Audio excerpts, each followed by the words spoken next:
জোনাকি পোকার পাছায় যে সামান্য আলো লাগানো আছে, জোনাকি পোকার পেছনে যে সামান্য একটু আলো আছে, এই আলোতে কোনো উত্তাপ আছে না। উত্তাপবিহীন এই আলো কেমনে সৃষ্টি হলো? জোনাকি পোকার পেছনের আলোটুকুন ইঙ্গিত করে কেউ একজন আছেন, কেউ একজন আছেন। সাপের ক্রুদ্ধতা, বাঘের হিংস্রতা, চিতাবাঘের ক্ষিপ্রতা, এসব কিছু প্রমাণ করে কেউ একজন আছেন। আর যিনি আছেন তিনি আল্লাহ সুবহানাহু ওয়া তাআলা। তিনি কে?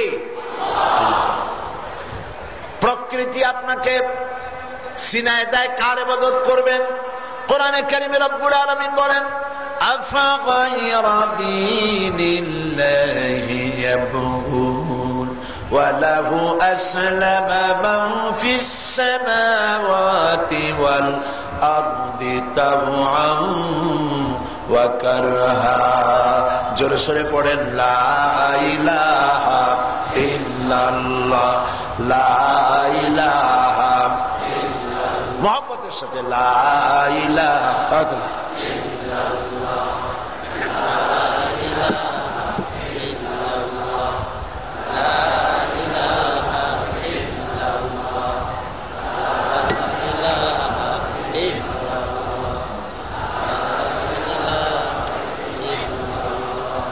প্রিয় ভাই সব, মাহফিলের সভাপতি বলছেন আশেপাশে রাস্তাঘাট সবটাই টুম্বুর হয়ে গেছে, মানুষেরা জায়গা পাচ্ছে না, প্রচন্ড ভিড় বিভিন্ন গেটে হচ্ছে। আপনারা যদি একটু চাপেন মঞ্চের দিকে, আমার দিকে, আমি যেদিকে বসা অবস্থায়, দাঁড়ানো অবস্থায় নয়, বসা অবস্থায় যদি একটু চাপেন, অন্যের জন্য জায়গা করে দেন মাহফিলের মধ্যে, আল্লাহ জান্নাতে আমাদের জন্য জায়গা করে দিবেন। জোরে কর সুবহানাল্লাহ। জিকিরের সাথে সাথে সামনে আগান, চেপে বসেন আর জোরে সোরে পড়েন সুবহানাল্লাহ, আলহামদুলিল্লাহ, লা ইলাহা ইল্লাল্লাহ, সুবহানাল্লাহ, আলহামদুলিল্লাহ, লা ইলাহা ইল্লাল্লাহ, সুবহানাল্লাহ, আলহামদুলিল্লাহ, লা ইলাহা ইল্লাল্লাহ। দাঁড়াবেন না কেউ?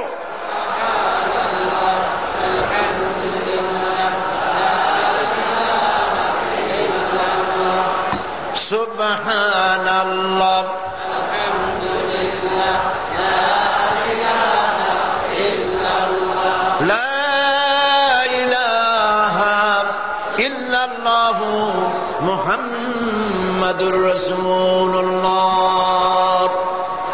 আলহামদুলিল্লাহ বলেন। আজকের এই পল্টন মাঠ কোন সাধারণ পল্টন মাঠ নয়। হযরত সাইয়্যিদুনা আলী রাদিয়াল্লাহু তাআলা আনহু বলেছেন, মাজালিসুল ইলম হিয়া রাউদাতুম মিন রিয়াদিল জান্নাহ। যে জায়গায় ইলম চর্চা হয়, কোরআন হাদিসের আলোচনা হয়, সেই জায়গাটা কোনো সাধারণ জায়গা নয়, জান্নাতের টুকরায় পরিণত হয়ে যায়।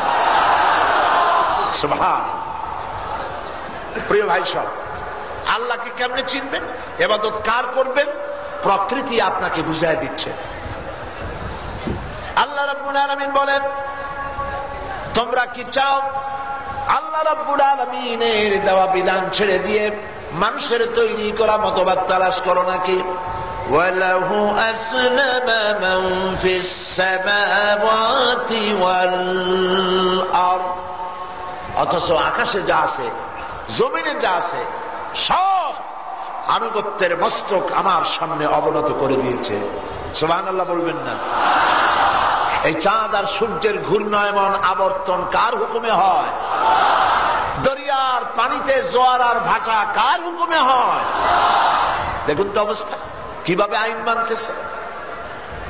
দরিয়ার দিকে তাকান, পদ্মা, মেঘনা, যমুনা, ব্রহ্মপুত্র, বুড়িগঙ্গা, শীতলক্ষার পানিগুলি, মিষ্টি পানিগুলি ভাটির টানে সব চলে যায় সমুদ্রের দিকে। আবার সমুদ্রের নোনা পানিগুলি সব চলে আসে মিষ্টি পানির এলাকার ভিতরে। নোনা পানিগুলি মিষ্টি এলাকায় এসে মিষ্টি এলাকার পানিগুলি নোনা বানাতে পারে না। আবার মিষ্টি পানিগুলি লবণাক্ত এলাকায় গিয়া মিষ্টি বানাতে পারে না। মারাজাল বাহরাইনি ইয়ালতাকিয়ান বাইনাহুমা বারযাখুন লা ইয়াবগিয়ান ফাবিআইয়ি আলা'i রাব্বিকুমা তুকাযযিবান। এ দরিয়ার ভেতরে কোন পার্টিশন নাই, হিজাব নাই, পর্দা নাই। তারপরে এক এলাকার পানি আর এক এলাকার পানি বিশ্বাস করতে পারে না। কার হুকুম পালন করে? জোরে বলেন। চাঁদ, সূর্য, গ্রহ, নক্ষত্র, সৌররাজি, নবমণ্ডল, ভূমণ্ডল, আইন মানে কার? আল্লাহ রাব্বুল আলামিনের। এই জন্য আমরা নামাজের ভিতরে বলতেছি ইয়্যাকা না'বুদু ওয়া ইয়্যাকা নাস্তাঈন। আয় আল্লাহ, একমাত্র তোমার ইবাদত করি। না'বুদু এটা হচ্ছে আরবি ব্যাকরণ অনুযায়ী না'বুদু শব্দটা হচ্ছে মুজারের সিগা। মুজারে বলা হয় কাকে? মুজারের সিগার মধ্যে দুইটা কাল থাকে, বর্তমান আর ভবিষ্যৎ, প্রেজেন্ট এন্ড ফিউচার। না'বুদু শব্দ বলে বলতেছি এই কথা, আয় আল্লাহ, এই নামাজের ভিতরে যেমন তোমার হুকুম পালন করে নামাজ পড়ছি, নামাজের বাইরেও এইভাবে তোমার হুকুম পালন করে চলবো। এটাই হচ্ছে না'বুদু শব্দের অর্থ। নামাজের ভিতরে আমরা আল্লাহর হুকুম যেভাবে মানি, নামাজের বাইরে কি আল্লাহর হুকুম সেভাবে মানি? ইবাদতের মানে কি শুধু নামাজ রোজা? সবাইকে জিজ্ঞেস করি, ইবাদতের মানে কি শুধু নামাজ রোজা? নামাজ, রোজা, হজ, যাকাত, ব্যক্তি, পরিবার, সমাজ, রাষ্ট্র সব হতে হবে আল্লাহর হুকুম মতো। কার হুকুম মতো? এটার নামই হচ্ছে ইবাদত। নামাজ পড়তেছি আল্লাহর হুকুম মতো, কিন্তু অর্থনীতিটা আল্লাহর হুকুম মতো চালাই না। এক আল্লাহকে সেজদা করি, আবার অর্থনীতিতে সুদ ভিত্তিক অর্থনীতি চালাই। নামাজ পড়ি, রোজা রাখি, বউরে পর্দায় রাখি না। নামাজ পড়ি, রোজা রাখি, আবার মিথ্যা কথা বলি, মিথ্যা ওয়াদা করি। ঠিক কিনা বলেন? এটা কি ইবাদত হলো? এটার নাম ইবাদত নয়। একদিকে নামাজ রোজাও করছি, উমরাও করছি, হজও করছি, আর একদিকে মুসলমান হয়ে মূর্তিও তৈরি করছি। আমার দেশে এগুলি হচ্ছে কিনা বলেন? হইতেছে কিনা? বুঝতে হবে আমি তো আল্লাহর গোলাম। বলেন আমরা কার গোলাম? আমরা যখন একবার পড়েছি লা ইলাহা ইল্লাল্লাহু মুহাম্মাদুর রাসূলুল্লাহ, সবাই পড়েন লা ইলাহা ইল্লাল্লাহু মুহাম্মাদুর রাসূলুল্লাহ। কোন ইলাহ নাই, কোন উপাস্য নাই, কোন মাবুদ নাই আল্লাহ ছাড়া। মুহাম্মদ সাল্লাল্লাহু আলাইহি ওয়াসাল্লাম আল্লাহর প্রেরিত রাসূল। এই কথা যে ব্যক্তি ঘোষণা করেছে, মনে প্রাণে বিশ্বাস করেছে, সেই লোক জীবনকে দুই ভাগ করতে পারবে না। এক ভাগে নামাজ রোজা, আর এক ভাগে রাজনীতি, সমাজনীতি, অর্থনীতি, নির্বাচন, কোর্ট কাছারি, আদালত। আর এক ভাগে মুসলমান তার জীবনকে দুই ভাগ করতে পারবে না। আপনি বলতে পারেন যেটা কেমন কথা? লা ইলাহা ইল্লাল্লাহর অর্থ তো জানি, আল্লাহ ছাড়া কোন উপাস্য নাই, মুহাম্মদ সাল্লাল্লাহু আলাইহি ওয়াসাল্লাম আল্লাহর প্রেরিত রাসূল, এটা তো আমরা জানি। কিন্তু এই কথা দিয়ে কেমনে এই কথা বোঝানো যায় যে লা ইলাহা ইল্লাল্লাহ পড়লে পরে আমার ইলেকশন করতে হবে আল্লাহর কথা মতো, আমার পার্লামেন্ট চালাইতে হবে আল্লাহর কথা মতো, আমার কোর্ট কাছারি চালাইতে হবে আল্লাহর কথা মতো? কলেমার মধ্যে আছে কোথায়? কেউ প্রশ্ন করতে পারে? তাহলে আমি পাল্টা প্রশ্ন করব, আপনারা যখন বিয়ে করেছিলেন, বিবাহের সময় ম্যারেজ রেজিস্ট্রার আপনাকে বিবাহের সময় বলেছিল অমুকের মেয়ে অমুককে এত টাকা মহারানায় আপনার নেকাহে সুপর্দ করা হলো, তখন আপনারা কি বলছিলেন? আরে ভাই, ওই সময় না হয় শরম করছিল, এখন কি এর শরম? কি বলছিলেন? কবুল বলছিলেন। আর মেয়ে লোকটার কাছে যখন জিজ্ঞেস করা হয়েছে, কনে তখন লজ্জায় কথা বলেনি, মৌন সম্মতি দিয়েছিলেন। ঠিক কিনা? তাহলে আপনি বলেছিলেন কবুল, আর স্ত্রী মৌন সম্মতি দিয়েছিলেন। এখন আসুন, বিবাহের 6 মাস পর স্ত্রী বলছে তার স্বামীকে যে আমার শরীর খুব খারাপ করেছে, একটু ডাক্তার দেখাও, কাপড়গুলো ছিঁড়ে গেছে, একটু ভালো কাপড় কিনে আনো, আমার বাড়ি থেকে মেহমান আসছে তাদেরকে খাওয়াও, আমাকে আমার বাপের বাড়ি পৌঁছাবার ব্যবস্থা করো। এখন স্বামী যদি বলে, কই আমি তো বিয়ের সময় বলেছিলাম কবুল, তোমারে ডাক্তার দেখাইতে হবে, সে পয়সা আমার দেওয়া লাগবে, তা তো আমি বলি নাই, তোমার বাপের বাড়ি পাঠাইতে হবে, সে খরচও আমার দিতে হবে, তোমার শাড়ি চুড়িও আমার কিনে দিতে হবে, এইসব কথা তো আমি স্বীকার করিনি। আমার জিজ্ঞেস করছে যে অমুকের মেয়ে তোমারে বিয়ে দিলাম, আমি কইছি কবুল, আমি তো এইসব কথা বলি নাই। গেল একদিক। আর একদিকে রাতের বেলায় স্বামী যদি বলে স্ত্রীকে আমার মশারিটা টানায় দাও, সকালবেলায় বললো আমার কাপড় চোপড় গুলো ধুয়ে দাও, বাচ্চাগুলির জামা কাপড় পরে স্কুলে পাঠায় দাও, একটু তাড়াতাড়ি করে, মেহমান আসছে, স্ত্রী যদি বলে কয় কি, আরে বিয়ের সময় তো আমি মৌন সম্মতি দিছি, তোমার নাস্তা করে প্রত্যেকদিন খাওয়াই দেবো, তুমি কি নবাবজাদা নজরুল্লাহ খান হইছো নাকি?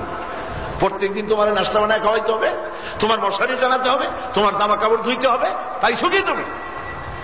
সেই স্বামী স্ত্রী যদি, কোন স্বামী স্ত্রী, কোন দম্পতি যদি এইভাবে একে অপরের দায়িত্বকে অস্বীকার করে, এই বিবাহ কি টিকবে? কেন টিকবে না? কারণ আপনি যখন বলেছিলেন কবুল, তার অর্থ হলো এই স্ত্রী সুখ দুঃখ অসুখ বিসুখ, খাওয়া দাওয়া আনন্দ মৃত্যু পর্যন্ত সবটা দায়িত্ব আপনার। আর স্ত্রী যখন মৌন সম্মতি দিয়েছিল, তখন স্ত্রী তার মৌন সম্মতির ভেতর দিয়ে তার স্বামীর সমস্ত অধিকারকে স্বীকৃতি দিয়েছেন। এই কথাটা বুঝতে কষ্ট হয়েছে না সোজা? একদম পানির মতো সহজ।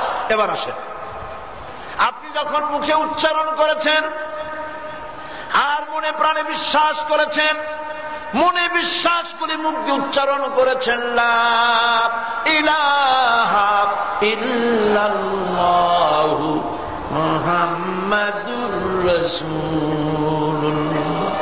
কোন ইলাহ নাই, কোন আইনদাতা নাই, কোন বিধানদাতা নাই, কোন শাসনকর্তা নাই, কেউ নাই, আল্লাহ ছাড়া কাউকে মানি না, মুহাম্মদ রাসূলুল্লাহ সাল্লাল্লাহু আলাইহি ওয়াসাল্লাম আল্লাহর প্রেরিত রাসূল।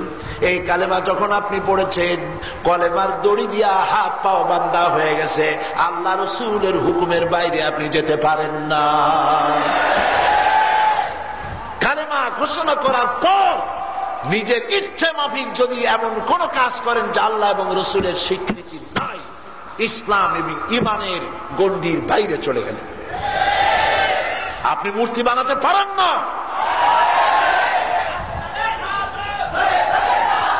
হিন্দু খ্রিস্টান বৌদ্ধ হাজারো মূর্তি বানাবে, কোনো আপত্তি নাই। আমার বিরুদ্ধে এটা নিয়ে মামলাও হয়েছে।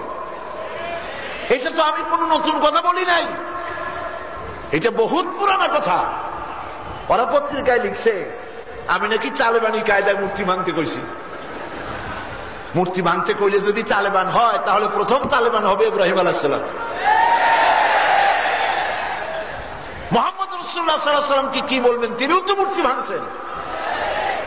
তবে আমি কথাটা স্পষ্ট করে দিতে চাই, অমুসলিমরা যত খুশি তাদের মন্দিরে, চার্চে, গির্জায়, মঠে, সিনাগোতে, গুরুদুয়ারায় একটা জায়গায় 50,000 মূর্তি বানা, ইসলামের কোন বক্তব্য নাই।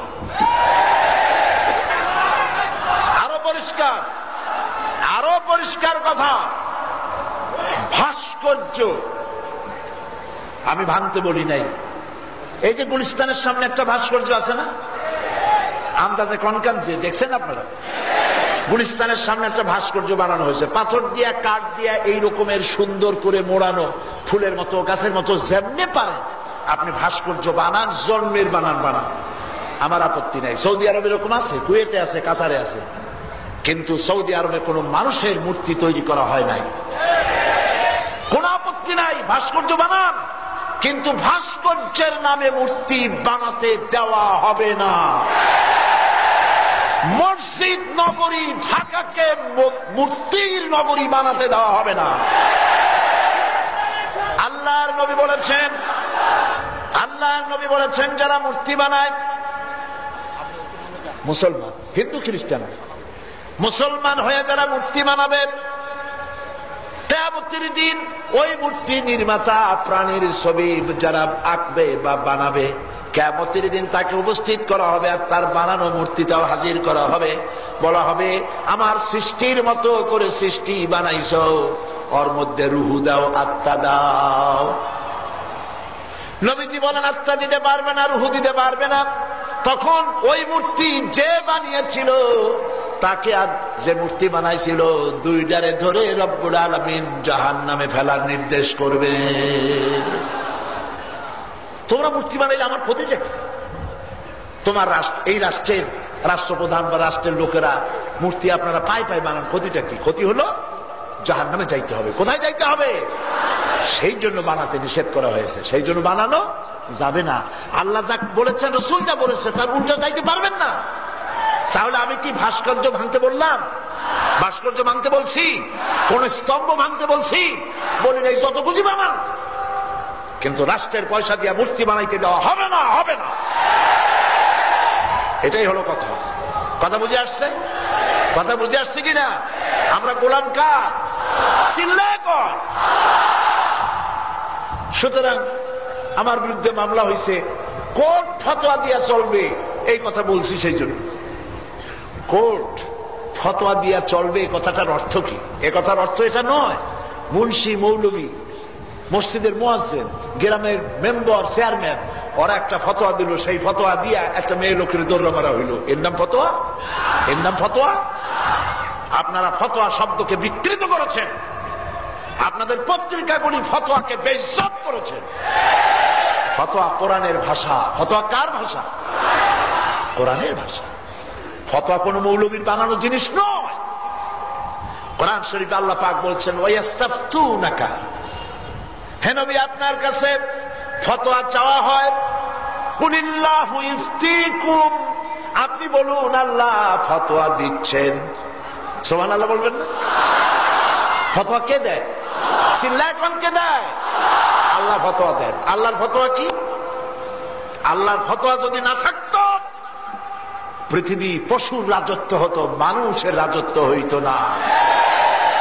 এই কথা তো একজন পিতা ভাবতেই পারে যে বর্তমান যে বাজার, খামোখামার মেয়েটা আর এক জায়গায় বিয়ে দিয়া শাশুড়িতে জ্বালা দেবে, কষ্ট দেবে, এই যন্ত্রণার মধ্যে না যাইয়া, পয়সা করি খরচ না করে, মেয়েটা দেখতেও ভালো, আমার ছেলেও যুবক, মেয়েটা আমার মেয়ে আমার যুবক ছেলের কাছেই দেই।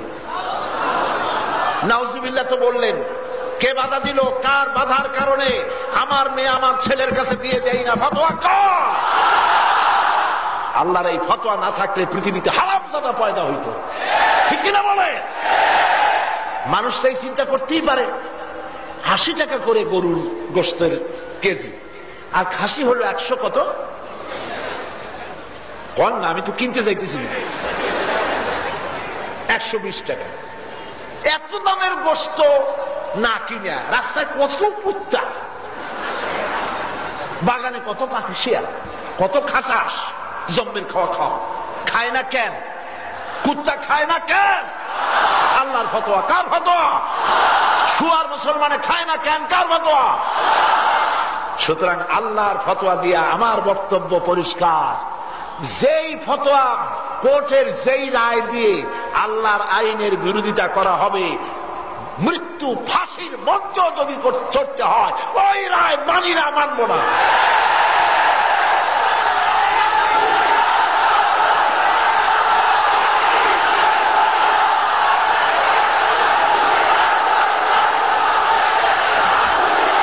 আমার বক্তব্য হচ্ছে, আল্লাহর আইন দিয়ে ফতোয়া হচ্ছে আল্লাহর আইন। ফতোয়া কি?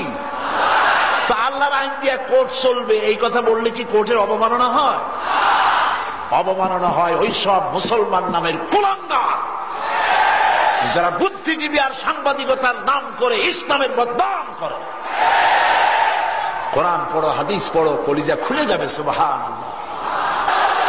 প্রিয় ভাই সব থামুন, আপনাদেরকে বুঝতে হবে, আন্দাজে কথা লিখবেন না। আপনিও মুসলমানের সন্তান, একথা মনে রাখবেন, একথা মনে রাখবেন। আন্দাজে একজনের বিরুদ্ধে উস্কায়া দিয়ে হাবিজাবি লাগবেন, কোনো যুক্তি নাই, কোনো যুক্তি নাই। কথা পরিষ্কার। ভাস্কর্য ভাঙতে বলি নাই, মূর্তি আমাদের দেশে বানাইতে আমরা দেব না। অমুসলিমদের জন্য যত খুশি তারা বানাক, কথা ঠিক আছে কিনা? ফতোয়ার ব্যাপারে কথা পরিষ্কার। ফতোয়া মানেই হলো আল্লাহর আইন, কোরআনের আইন। যেই সেই মাদ্রাসার মুহাদ্দিস, যেই সেই মাদ্রাসার মাওলানা সাহেব, যেই সেই মসজিদের ইমাম সাহেব ফতোয়া দিতে পারবেন না। ফতোয়া দিতে পারবেন যারা এক্সপার্ট, যারা মুফতি, তারাই ফতোয়া দিবেন।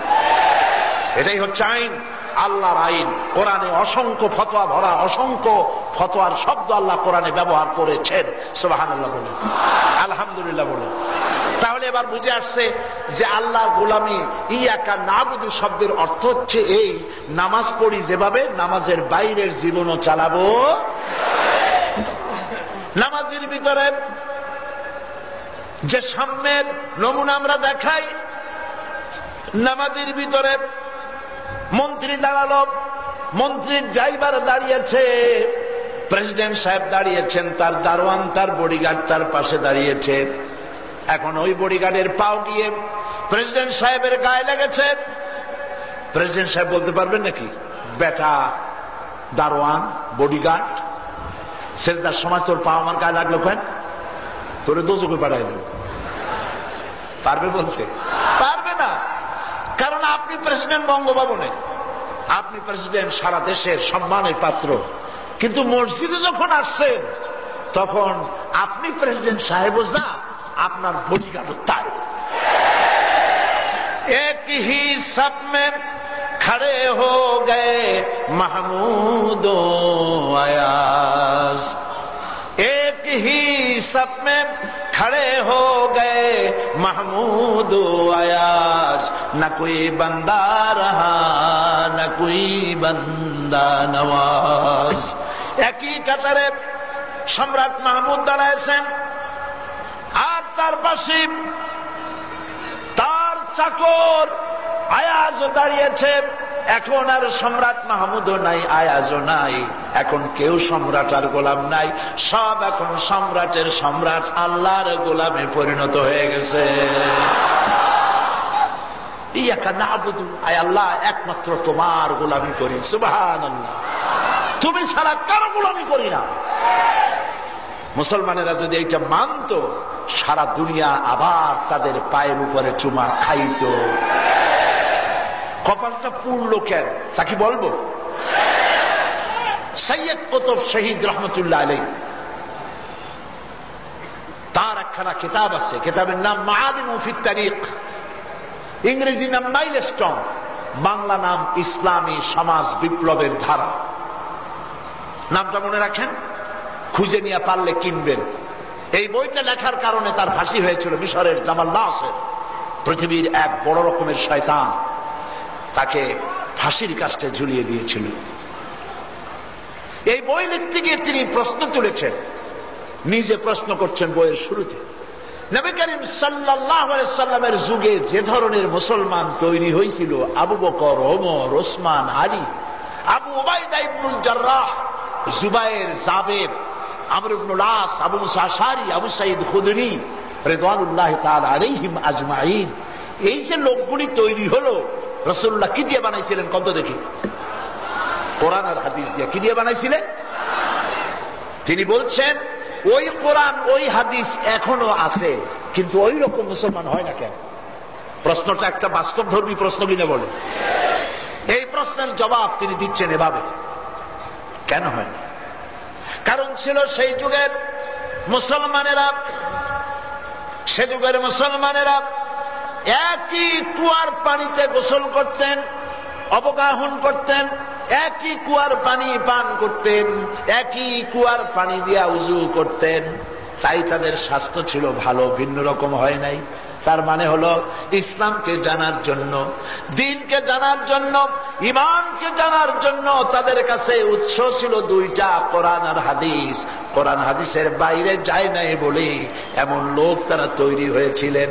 আর আজ পৃথিবীতে এত মুসলমান, 150 কোটি মুসলমান কোরআন হাদিসের কাছে ইসলাম জানতে আসে না। কোন জায়গার কোন রশি, কোন জায়গার কোন দরবার, এই দরবারগুলিতে দৌড়াতে দৌড়াতে ঈমান শেষ করে ফেলেছে। হাদিস বুখারী মুসলিমের হাদিস। একজন আরব, একজন গ্রাম্য লোক এসে নবী করিম সাল্লাল্লাহু আলাইহি ওয়াসাল্লামকে প্রশ্ন করেছেন, হে রাসূল, আমি গরিব মানুষ, বাইরে কাজ বাজ করি, সবসময় আপনার কাছে আসতে পারি না, আপনি দয়া করে আমাকে বুঝান ঈমান কারে বলে, তাওহীদ কাকে বলে, রিসালাত কাকে বলে, আখিরাত কাকে বলে। নবী করিম সাল্লাল্লাহু আলাইহি ওয়াসাল্লাম খুব ধৈর্যের সাথে তাকে সব কথা শুনায় দিলেন।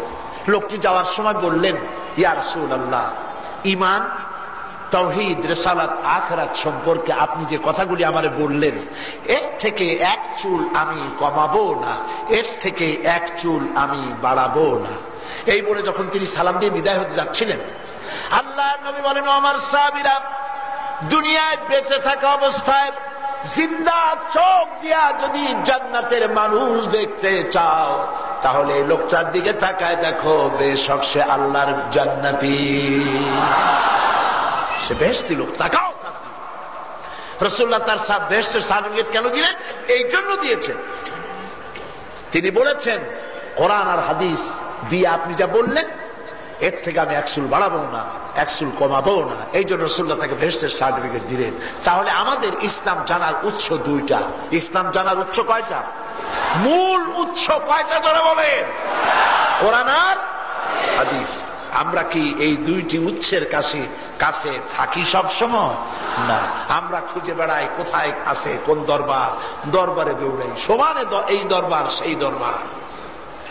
কেউ কেউ আবার নিজেকে সম্রাট দাবি করে, সেই সম্রাটের দরবারে গিয়ে আবার হাজির হয়। বাড়ির নাম রাখছে বাবে রহমত, ছেলে মেয়ে বউ নিয়ে পাইকারি দরে পায়খানা পেশাব করে যে ঘর, সেই ঘরের নাম নাকি বাবে রহমত। এই ঘরের নাম তো বাবে গজব। সে দাবি করেছে এই লোকটি সম্রাট নয়, বেয়াদব। কারণ তিনি বলেছেন উনি নাকি মুহাম্মাদি ইসলামের পুনর্জন্ম দানকারী। বলেন নাউজুবিল্লাহ। প্রথম কথা হচ্ছে মুহাম্মদ সাল্লাল্লাহু আলাইহি ওয়াসাল্লামের কোন ইসলাম নাই। ইসলাম মুহাম্মদ সাল্লাল্লাহু আলাইহি ওয়াসাল্লামের নয়। ইসলাম কার? জোরে বলেন কার? সেই ইসলাম কবে মরে গেল? আর তুমি জন্ম দিতে আসতে তুমি কে? কে তোমাকে ডেকেছে?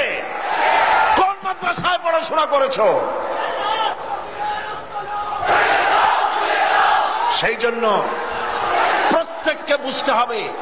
তিনি বলেছেন, তার বইয়ের মধ্যে তিনি লিখেছেন, আল্লাহ নাকি তার বিভিন্ন বক্তৃতার মধ্যে বলেছেন, আল্লাহ নাকি তার মুনাজাতের মধ্যে এসে শামিল হয়ে মুনাজাত করে।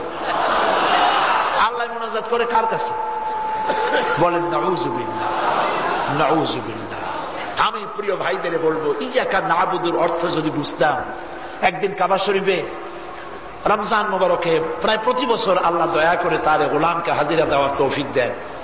কোন বছর আমার মনে নাই, এক বছর ইমাম সাহেব তারাবিহের নামাজের মধ্যে মক্কার ইমাম, বোঝেন কি ইমাম, সুবহানাল্লাহ, কি তেলাওয়াত, কি তার তেলাওয়াত। সম্ভবত সাউদ ইব্রাহিম সাউদ আশ-শুরাইব তিনি তেলাওয়াত করতেছিলেন সূরা ফাতিহা, ইয়াকা নাবুদু ওয়া ইয়াকা নাস্তাইন পড়ে আর আগাতে পারছেন না, দম আটকে যাচ্ছে, বারবার পড়ছেন।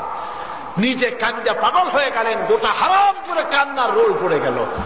আমার মনে হলো জীবনে এত সূরা ফাতিহা পড়ছি, এইরকম করে সূরা ফাতিহা জীবনে বুঝি নাই। কাবা শরীফ সামনে নামাজের মধ্যে 20 থেকে 30 লক্ষ মানুষ আল্লাহর কাছে বলতেছে, ইয়াকা নাবুদু ওয়া ইয়াকা নাস্তাইন, ও মাবুদ আমরা কেবলমাত্র তোমার গোলামি করি। সত্যি কি তা করি? গোলামির অর্থ কি? তিনি হচ্ছেন আমার সেই স্রষ্টা, তিনি আমার সেই আল্লাহ যিনি আমার সকল প্রয়োজন পূরণ করতে সক্ষম। আমরা তা মানি? মানি না। বৃহস্পতিবার হইলি হাইকোর্টের মাজার, শালি বগদাদির মাজার, এইসব মাজারে গিয়া মুসলমানেরা যা করে হিন্দুরাও তা করে না। নাউজুবিল্লাহ। জোরে বলেন নাউজুবিল্লাহ। মাজারে গিয়ে বলে, ইয়া খাজা বাবা মেরা মতলব কো পুরা কর দে। আরে ভাই, খাজা বাবা তোমার মতলব পুরা করবে কেমনে? খাজার মতলবই তো পুরা করছে আর একজনে। তিনি কে? তিনি কে? আল্লাহ রাব্বুল আলামিন। পয়গম্বরেরা সন্তান চেয়েছেন আল্লাহর কাছে। হযরত জাকারিয়া আলাইহিস সালাম আল্লাহর কাছে সন্তান চেয়েছেন, ইব্রাহিম আলাইহিস সালাম সন্তান চেয়েছেন আল্লাহর কাছে, পয়গম্বরের আল্লাহর কাছে সাহায্য চাইলেন।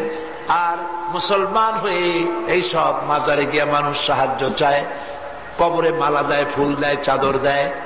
আপনি দাবি করছেন নামাজে ইয়াকা নাবুদু, আল্লাহ একমাত্র তোমারই গোলামি করি, তোমারই গোলামি করি। আর এরপর দেখা গেল আপনার মনের মধ্যে আপনার যা পাওয়ার চাওয়ার আর একজনের কাছে চলে গেছেন, নাউজুবিল্লাহ। আচ্ছা ভাই, সাধারণ জ্ঞানকে কমন সেন্স বলা হয়, ঠিক না? ঠিক না? আচ্ছা, কমন সেন্সের কমন বাদ দিয়ে দেন, শুধু সেন্স। শুধু সেন্সও যদি থাকে, খাজা মঈনুদ্দিন চিশতি রহমাতুল্লাহ আলাইহির মাজারে গেছেন আপনি আজমির, বড়পীর আব্দুল কাদের জিলানী রহমাতুল্লাহ আলাইহির মাজারে গেছেন বাগদাদ, ওখানে যায় বলতেছেন, বড় পীর সাহেব হুজুর, খাজা বাবা আমার ছেলে নেই, আমার একটা ছেলে দেন, আমার ব্যবসায় উন্নতি নেই, একটু ব্যবসায় উন্নতি দেন, চাকরি বাকরিতে আমার সর্বনাশ হয়ে গেছে, একটু আপনি ভালো করে দেন। আপনি তো কথা বললেন বাংলায়, কোন ভাষায় বলছেন?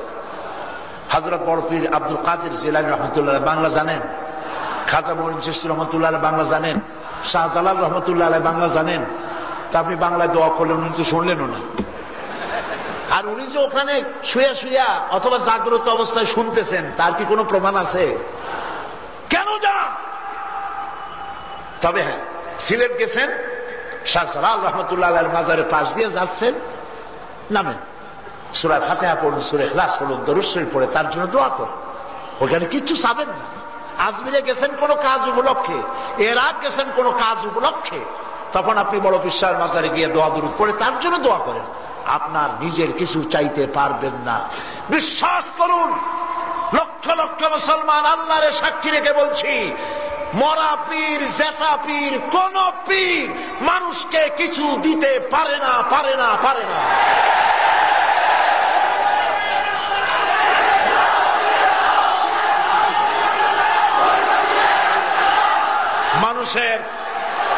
মানুষের জীবনের খায়রিহি ওয়া শাররিহি মিনাল্লাহ তাআলা, ভালো হোক আর মন্দ হোক কে দিতে পারেন? জোরে বলেন, কে দিতে পারেন? আল্লাহ রাব্বুল আলামিন দিবেন। আল্লাহরে কি আপনি খুব, আপনার আল্লাহরে খুব দুর্বল মনে করেন? কয় কি, কেউ ফেরে না খালি হাতে, খাজারে তোর দরবারে, কি জানি একটা এইভাবে ঘাড়ে কাঁধে নিয়ে নেয়। আমি ছাত্র জীবনে দেখছি, প্রথমত হাতে এরকম কি জানি বসে, তারপরে কলকেতে ঢুকায় টান দেয়, চোখ ক্রমেই বড় হয়, মাথায় জট, গায়ে সালার শট, মোটা শিকল পড়া, তারপরে টান দিয়ে বলে, খাজা বাবা গাজা খাবা। দূরে দাঁড়ায় দাঁড়ায় দেখছি সেই ছোটবেলায় এরকম কি জানি ঘাড়ের উপর একটা রাখে এরকম ঘষে, আর বলে মদিনা যাব কেমনে মদিনা। বলে শয়তান, তুই যাবি কেমনে মদিনায়?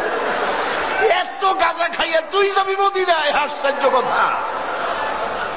মাথায় জট, দাড়িতে জট, শয়তান। বলেন এগুলো কি?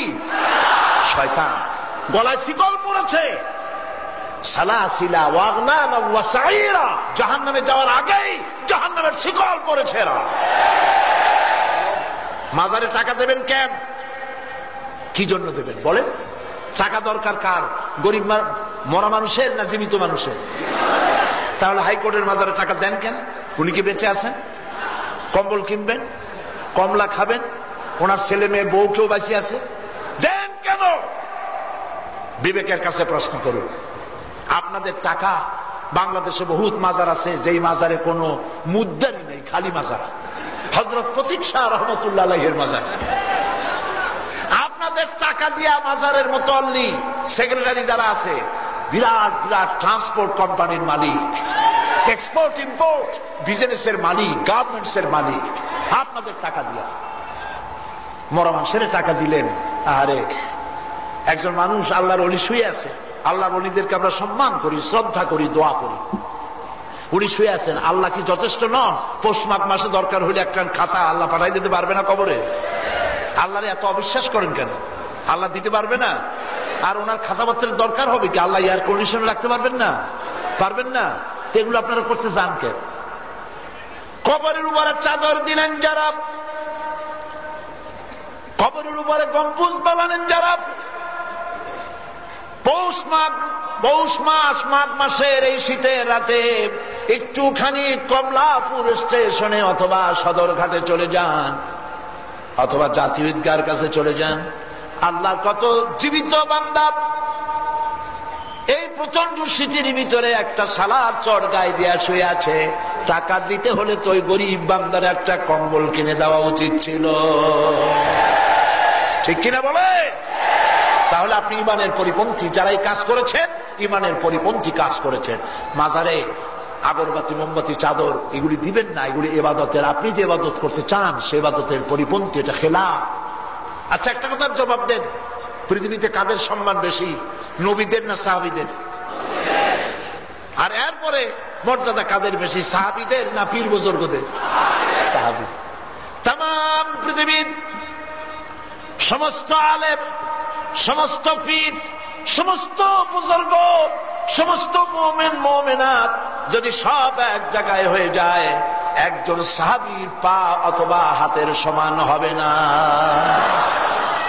তারা জীবন দিয়ে ইসলামকে প্রতিষ্ঠা করেছেন। সুবহানাল্লাহ। জান্নাতুল বাকিতে যান, যারা হজ করেছেন মদিনা মুনাওয়ারায় জান্নাতুল বাকির ভিতরে কম করে হলেও 10,000 সাহাবায়ে কেরামের মাজার রয়েছে। কেমন সাহাবী?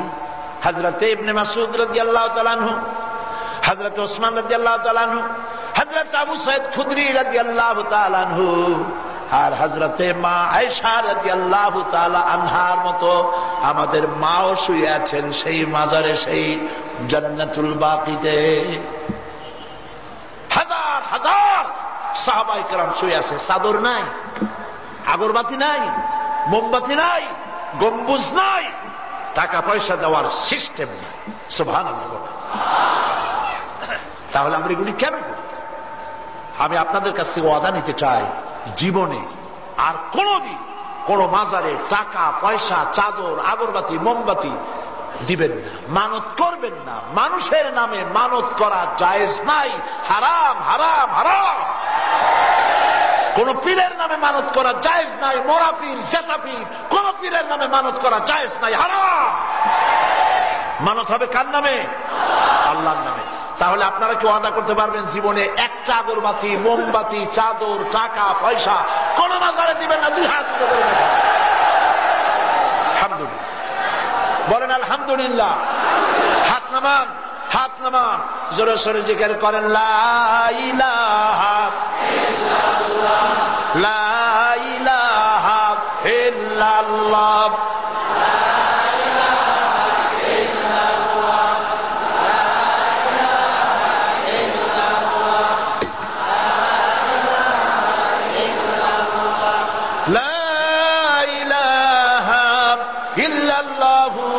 মুহাম্মাদুর রাসূলুল্লাহ। ঈমান খালেস করে নিতে হবে। আপনি আল্লাহ পাক কোরআন শরীফে বলেছেন, আলাইসাল্লাহু বিকাফিন আবদা। শুনতেছেন কথা? আলাইসাল্লাহু বিকাফিন আবদা। আমি কি আমার বান্দার জন্য যথেষ্ট নই? আপনারা চিল্লায় কোন? অবশ্যই যথেষ্ট।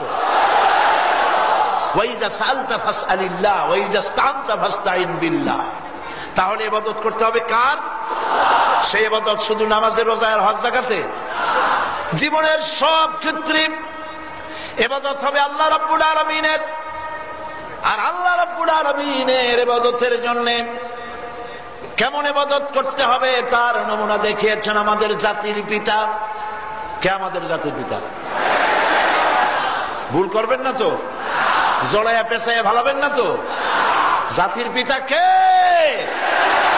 মুসলমানদের জাতির পিতা একজন, মিল্লাতা আবিকুম ইব্রাহিম। আনুগত্য কেমনে করতে হবে, ইবাদত কেমনে করতে হবে তার নমুনা ইব্রাহিম আলাইহিস সালাম। নমুনা কে? ইব্রাহিম আলাইহিস সালাম। এই তো আর কদিন পরেই কোরবানি হবে, ঠিক কিনা? কদিন পরেই কোরবানি হবে। করো তারই গোলামি করো, তার আনুগত্য করো। দুনিয়ার সব নবীরা এই দাওয়াত দিয়েছেন। যেহেতু অন্যান্য পয়গম্বরেরা ছিলেন এলাকা ভিত্তিক নবী, ভাষা ভিত্তিক নবী, অঞ্চল ভিত্তিক নবী, গোত্র ভিত্তিক নবী, তাই তারা দাওয়াত দিয়েছেন ইয়া কওমি বলে। আর আপনার আমার নবী বিশ্ব নবী, কোন এলাকার নবী নন, শুধু মক্কা মদিনার নবী নন। নবী কি নবী? আমাদের নবী কি নবী? তাই রব্বুল আলামিন তার জবান দিয়া ইয়া কওমি বলার নাই, তার জবান দিয়ে যে দাওয়াত আল্লাহ দেওয়াছেন, যেহেতু তিনি বিশ্ব নবী, আল্লাহ তাআলা বিশ্ব নবী বানাইছেন। আল্লাহ পাক বলছেন কুল ইয়া আইয়ুহান নাসু ইন্নী রাসূলুল্লাহি ইলাইকুম জামিআ। নবী আপনি বলুন, হে মানব মণ্ডলী, হে পৃথিবীর মানব গোষ্ঠী, আল্লাহ পাক আমাকে তোমাদের সকলের জন্য রাসূল করে পাঠিয়েছেন। সুবহানাল্লাহ। মুহাম্মদ সাল্লাল্লাহু আলাইহি ওয়াসাল্লাম কি নবী? সবাই বলেন কি নবী? তিনি বিশ্ব নবী। তাই আল্লাহ রাব্বুল আলামিন তার মুখ দিয়ে ইয়া কওমি বলে দাওয়াত দেন নাই, তার মুখ থেকে আল্লাহ আবার করালেন ইয়া আইয়ুহান নাসু উবুদু রাব্বাকুমুল্লাযী খালাকাকুম ওয়াল্লাযীনা মিন ক্বাবলিকুম লাআল্লাকুম তাত্তাকুন। ইয়া আইয়ুহান নাস, হে মানব মণ্ডলী। নবী করিম সাল্লাল্লাহু আলাইহি ওয়াসাল্লাম হে কুরাইশের লোকেরা, হে মক্কা মদিনার লোকেরা বলে দাওয়াত দেননি, তিনি দাওয়াত দিলেন হে মানব মণ্ডলী। উবুদু আই আতিউ, উবুদু রাব্বাকুম আই আতিউ রাব্বাকুম। তোমরা সবাই মিলে রবের আনুগত্য করো, তোমার স্রষ্টার আনুগত্য করো, তোমার স্রষ্টার গোলামি করো। কে সেই স্রষ্টা? বলেন কে সেই স্রষ্টা? স্রষ্টার ইবাদত করা এটা মানুষের একটি সহজাত প্রবৃত্তি। কিরকম?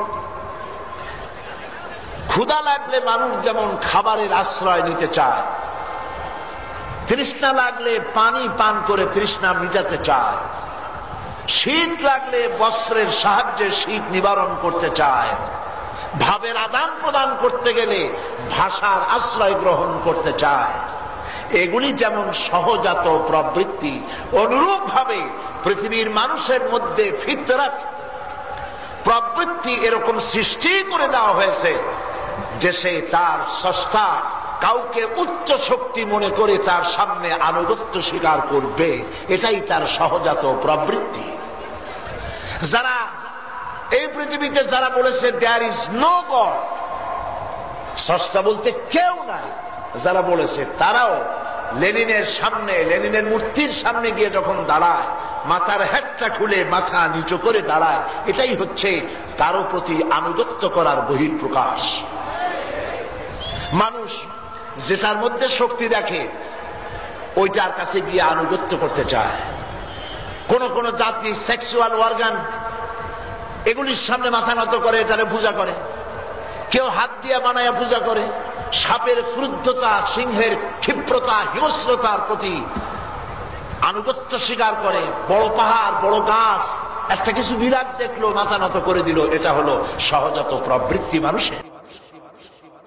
এখন আসল প্রভুকে, স্রষ্টাকে, তাকে চেনার জন্য খুব বেশি কষ্ট হওয়ার কথা না। কেউ যদি আল্লাহকে ভয় করে চলে, স্রষ্টাকে চিনতেই চায়, তো আল্লাহ তার জন্য রাস্তা বের করে দেন। দেখুন ইব্রাহিম আলাইহিস সালাম, ইব্রাহিম আলাইহিস সালামের পয়দা হয়েছে মুসলমানের ঘরে না মুশরিকের ঘরে? তার পিতা ছিলেন মূর্তি নির্মাতা। তিনি আল্লাহকে তালাশ করছেন, কে আমার স্রষ্টা। তাকে বলা হচ্ছে মূর্তি পূজার জন্য, তিনি যাচ্ছেন না, তিনি খুঁজতেছেন কে আমার স্রষ্টা, কে আমার রব। কোরআন শরীফ বলছে হযরত ইব্রাহিম আলাইহিস সালাম তাওহীদের সন্ধান করছেন, স্রষ্টাকে তালাশ করছেন। এমনি সময় রাত হয়ে গেল। কোরআন বলছে ফালাম্মা জান্না আলাইহিল লাইলু রাআ কাওকাবান ক্বালা হাযা রাব্বি রব্বি। রাতের আধারে তিনি দেখলেন আকাশে তারকা পুঞ্জ মিটমিট করে জ্বলে উঠেছে, শান্ত তারা বড় আকারে উঠেছে। তিনি বললেন হাদা রব্বি, এটাই আমার রব, এটাই আমার স্রষ্টা, যার আনুগত্য করতে হবে তাকে তিনি খুঁজতেছিলেন। فلما أفل قال لا أحب الآفلين। যখন এই তারকা অস্তমিত হয়ে গেল, শান্ত তারা বেশিক্ষণ থাকে না, তারা অস্তমিত হওয়ার পরে তিনি বললেন যে জিনিস অস্তমিত হয়ে যায় আমি তাকে পছন্দ করি না, সে রব হতে পারে না, স্রষ্টা হতে পারে না, সে আমার আনুগত্য পেতে পারে না। এরপরে চাঁদ উঠল। হযরত ইব্রাহিম আলাইহিস সালাম বলেন ফালাম্মা রাআল কমারা বাযিগান ক্বালা হাদা রাব্বি। চাঁদ দেখে বললেন এটা আমার রব। তারার চাইতে চাঁদ বড় ছিল, এটা আমার রব। কিন্তু কিছুক্ষণ পরে দেখা গেল ফজরের আগে চাঁদ অস্তমিত হয়ে গেল। হযরত ইব্রাহিম আলাইহিস সালাম তখন বললেন ফালাম্মা আফালাত ক্বালা ইয়া কওমি ফালাম্মা আফালাত ক্বালা লাইন লাম ইয়াহদিনি রাব্বি লাআকুনান্না মিনাল কওমিদ দাল্লিন। চাঁদ যখন অস্তমিত হয়ে গেল তখন তিনি বললেন প্রকৃতপক্ষে যিনি আমার রব, যিনি আমার স্রষ্টা, তিনি যদি আমাকে রাস্তা না দেখান তাহলে তো আমি গোমরাহ হয়ে যাব, আমি তো পথভ্রষ্ট হয়ে যাব। হে আমার রব, তুমি কে? তোমাকে চেনার তৌফিক দাও। সকালবেলায় পূর্বাকাশে সূর্য উদিত হলো। এই সূর্য দেখে হযরত ইব্রাহিম আলাইহিস সালাম বললেন ফালাম্মা রাআ আশ-শামসা বাযিগাতান ক্বালা হাদা রাব্বি হাদা আকবার। এটা আমার রব আর এটি আমার বড় রব। তারার চাইতে চাঁদ বড় ছিল, চাঁদের চাইতে সূর্য বড় ছিল। সূর্যের চাঁদের আলো ছিল মিটমিট করা স্নিগ্ধ, সূর্যের আলো প্রখর তীব্র। তিনি বললেন হতে পারে এটি আমার বড় রব।